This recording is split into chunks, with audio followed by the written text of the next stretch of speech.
hidupnya belajar pada kekuatan sendiri, baik lahir dan batin, tidak tergantung pada orang lain.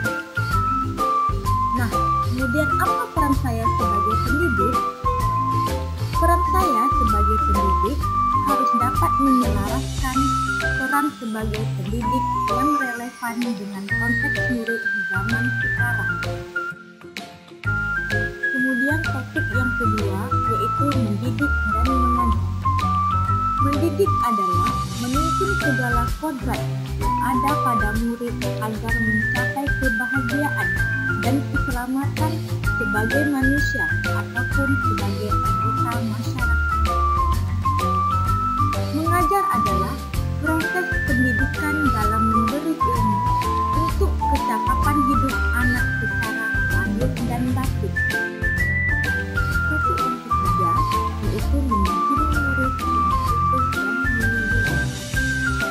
Yang pertama ada kodrat murid. Kodrat murid dibagi menjadi tiga, yaitu kodrat keadaan, kodrat alam, dan kodrat zaman. Kodrat keadaan yaitu Ki Dewantara mengatakan bahwa segala perubahan yang terjadi pada murid dihubungkan dengan kodrat keadaan, baik alam maupun zaman. Yang kedua yaitu kodrat alam. Kodrat alam adalah dasar pendidikan murid yang berkaitan dengan sifat dan bentuk lingkungan di mana mereka berada. Murid dengan kodrat alam perkotaan sejatinya dilihat sebagai bagian dari masyarakat perkotaan. Maka, pembelajaran yang diterima murid sebaiknya mampu membantu mendekatkannya dengan konteks atau kodrat alamiah, bukan sebaliknya malah menjauhkannya. Yang ketiga yaitu kodrat zaman. Kodrat zaman adalah bagian dasar pendidikan murid yang berkaitan dengan isi dan irama pendidikan bergerak dinamis sesuai dengan perkembangan zaman. Gerakan pendidikan dan cara belajar yang kalah kita sebagai murid harus berbeda pada zaman dan masyarakatnya.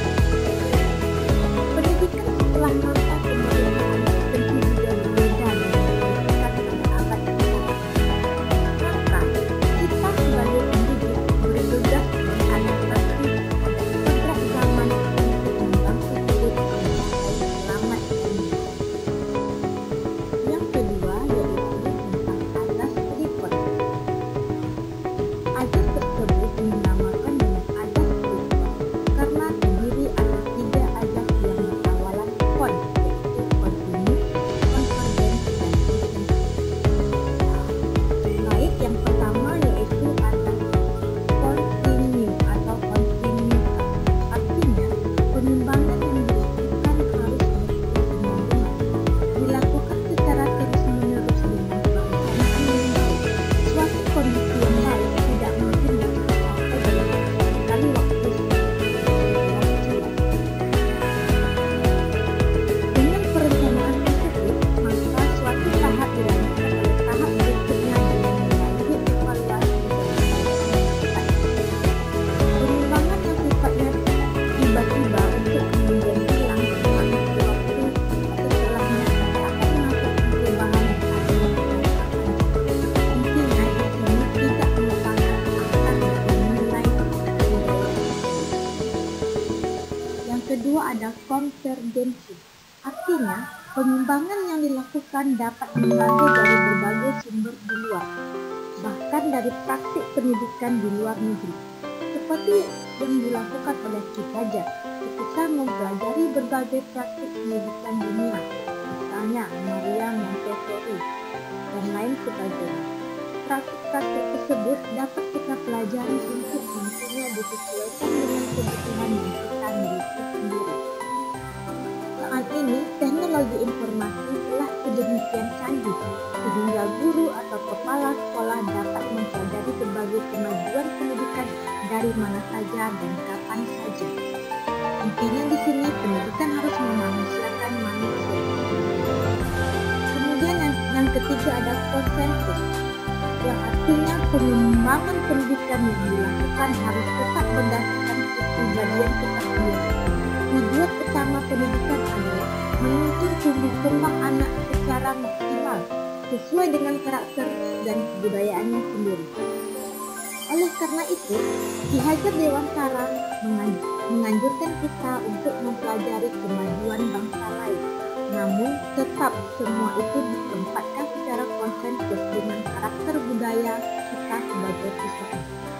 Pendidikan yang menggunakan teori dan dasar kebudayaan bangsa lain secara langsung dapat mengkaji ulang, menyesuaikan, dan mengevaluasi tidak akan menghasilkan kemajuan. Yang keempat yaitu mendidik dan melatih kecerdasan budi pekerti. Yang pertama ada budi pekerti, ranah batin yang menyangkut cipta, rasa, dan kasta.